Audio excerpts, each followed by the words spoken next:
Okay, I have a stack of books as a tripod. I have my mic on. I have a shitload of notes that um, I'll probably get mixed up. My transcripts. We are ready for this, boys. So, hi, my name is Alicia, and today I'm going to be speaking about how I applied to colleges in the United States as an international student, and hopefully, the way I approach things can help you approach the process yourself. I'm gonna be splitting this in like 7 different sections and speak about the very first steps I took. I'm going to be posting more videos on the topic because it's such a lengthy and complicated process sometimes. I wouldn't want to just barrel vomit all of it to you in one sitting and overwhelm you. But yeah, let's get started. So one of the very first things I did, talk about it with my parents and let them know what I wanted to do. I know this will sound super nerdy, but I think it's very important. This process will require a lot of time and some money is involved in it. Basically, leave them an outline of what you guys are getting into. It's super important. I have written down an outline for you to use in case it's helpful. One of the first things that you have to keep in mind is that this process will take at least 6 months. You will need to take around 2 to 5 tests depending on which tests you want to take and how many times you want to take them. You're gonna have to consider prep book materials, documentation from high school like transcripts and school reports and English translations to all of them. You guys will also need financial documentation, which is important to let your parents know in case you need financial aid like I did. You will have to fill out certain applications that will require you to use specific numbers and to be able to verify those numbers through different documents, and your parents are the ones in charge of those numbers, so you need their consent and you need their approval to be able to pull that part off. Along with that, you're going to keep in mind that you will have to pay application fees, or you can waive them, but that requires another process that you also have to keep in mind. So yeah, just having an outline of what you will have to develop through the months is a good idea. I'm also going to leave an estimate cost for the entire admissions process with fee waivers and without fee waivers. This one I took from the budget I made myself. So, they were really similar numbers. Now, I know it's scary to approach your parents with this type of proposal. I understand this because I was in that position myself. When I first started, I was afraid they would tell me a big fat no and that would be the end of it. But just try to come to them with facts and with numbers, just to look serious about this plan you have in mind and negotiate with them, and I wish you the best of luck. Now that you're done with that, you will have to sign up on the College Board, ETS, and the Common App. The first two will be used to register for your testing. The College Board is where you register your SAT or your SAT subject tests in case you want to take them. ETS will be the place in which you will register your TOEFL, which is a test that if you're an international student, you're required to take. The Common App is basically a platform that allows you to craft and send your application to colleges. You will have to put down a bunch of information which we can talk about later, and you will also send your transcripts and your letter of recommendation through there. So it would be a good idea to have them as soon as you want to start this process. Also, now that we are already speaking about testing, I recommend you register for your tests as early as possible. The amount of SATs available for international students are not as many as for domestic students. Yes, I think I registered all my testing on September. So, just a quick suggestion. Now that you're done with that, I would suggest to get a counselor. A counselor is basically the person that will be in charge of sending the official documentation to colleges. I know some schools already have an assigned counselor, and you can usually go up to them, tell them you wanted the process, and they will know what's up. My school didn't have that, so I had to get creative. The way I solved it was I approached one of the school administratives who is in charge of guiding students through college admissions at a national level. So it's kind of like a counselor, but at a national level. Yeah, I told her what I wanted to do and asked for her help, and she agreed. I know it may not be as easy for some of you guys. I know it's valid to ask a school representative to help you out. I've even read somewhere that you can ask your principal, and it's valid also. But yeah, you can email the Common App your specific situation and come up with a solution. It's okay. I did email those guys more than once, and they did help me out. Just like I did with my parents, I gave my counselor an outline of what I was getting her into, and she agreed to do it. After that, I gave her a bunch of articles, which I will link below. They explained what a counselor does and how to approach the letter of recommendation that they asked for and how to make it efficient. I just think it's important to do this with both your counselor and your teachers, because you guys are most likely getting into a process that you don't know much about and you do not know how to approach. So, because I mean, my school and myself didn't know what the hell was going on. So, those articles helped us big time. Now, a few tips that can apply for both your counselor and your teachers. I approached them around September. That's early, but your teachers are people that have to juggle their work and their personal lives, and they are busy people. So just be considerate. Also, you're asking them to do something they are not used to doing. So try to provide as much information as possible. Let them know that you're always up for answering any questions they may have. Try to make the process as easy as possible for them. And ask early. Of course, let them know your deadlines. Also, a way I made things run smoothly was we set up appointments. We basically said, hey, we're going to work on your application on Monday at 3. So on Monday at 3, we went on the Common App and I explained what they had to do and what we had to get done. And that way, we kept the process going and we didn't get stuck. And it was a win-win situation because I knew they were working on my application, and if they had any questions, they could ask. Yeah, do it. I recommend doing that. Now that we touched the subject of teacher, you will need help from your English teacher and also, well, from your recommenders for your letters of recommendation. The importance of the English teacher is that you will need to translate your documents, like the high school transcript and school report and stuff like that, to English. For example, not all of my recommenders spoke English fluently, so I asked my English teacher for help to be able to translate their letters of recommendation and make them work for the admissions process. So I'm gonna tell you how I did that. So my English teacher also happened to be the head of the English department at my high school, and we were homies, so it ran smoothly from there. I just let him know, hey, I want to do this, could you please help me out?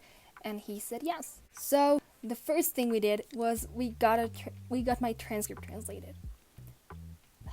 Now, tutorial on how to get your transcript translated. The first thing I did was I approached, oh my god, what happened to my voice? A demon got inside me. Oh boy, okay.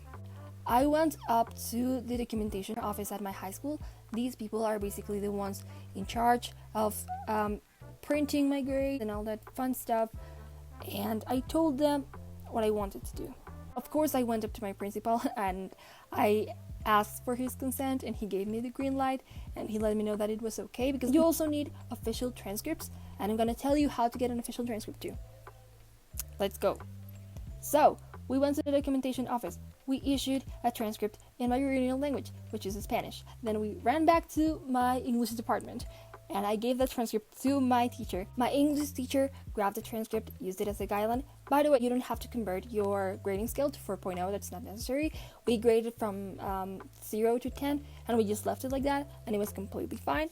Yeah, my English teacher translated the thing, and now that we had the Word document with the translation, we took that Word document on a USB. We ran back to the documentation office. We gave it to them, and we told them, hey, we need this in watermark paper. We're gonna have to print it in English, and we'll also need for it to be signed by the principal and sealed by the school. So I'm gonna show you. So the principal was also a homie, and he was okay with signing my papers. Basically, here is a transcript in Spanish, and as you can see, it's sealed and it's signed. And then we made the Word document, and it came out like this in watermark paper. It's now in English, and it's also sealed and signed by the principal.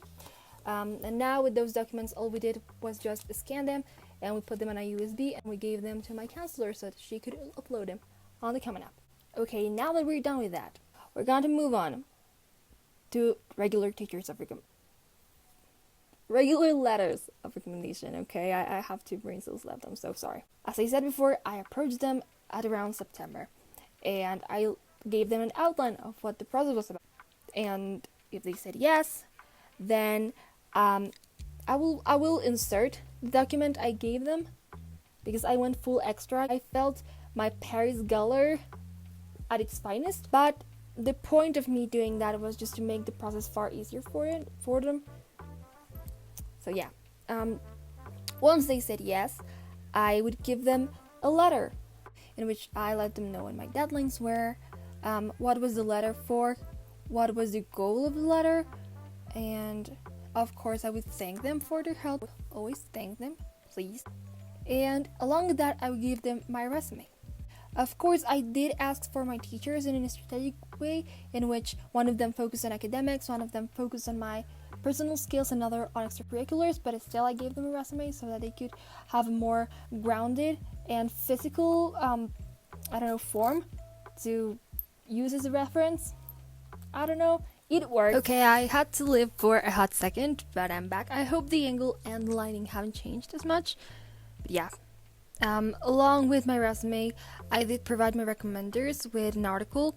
I think I found it on Prep Scholar on how to write an official letter of recommendation, and I liked that one because they also showed examples of good letters of recommendation and bad letters of recommendation, so it gave kind of a reference for them to work with. I'm gonna link the article below so you can use it yourself, don't worry. And yes, I think it's it for the teacher recommendation part of the video. Oh my god, me, I was almost forgetting. You do have to invite your teacher recommenders as well, just like you did with your counselor.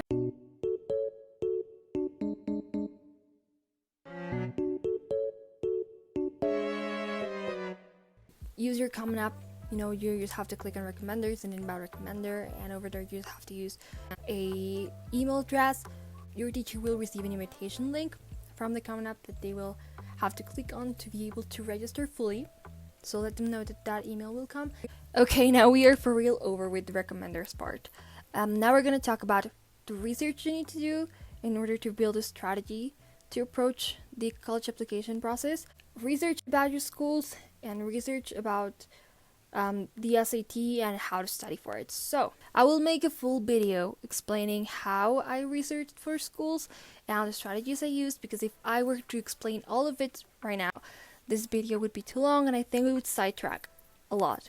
The reason why I think it's important to research your schools early is because you will have an idea on when your deadlines are, and if you have to fulfill any specific requirements, because some schools do have their specific financial aid forms, some require specific testing, some also ask for more letters of recommendation, that kind of stuff. So I think it's a good idea to have in mind the amount of requirements you have to get done and how much time you have left to fulfill those requirements. Yeah.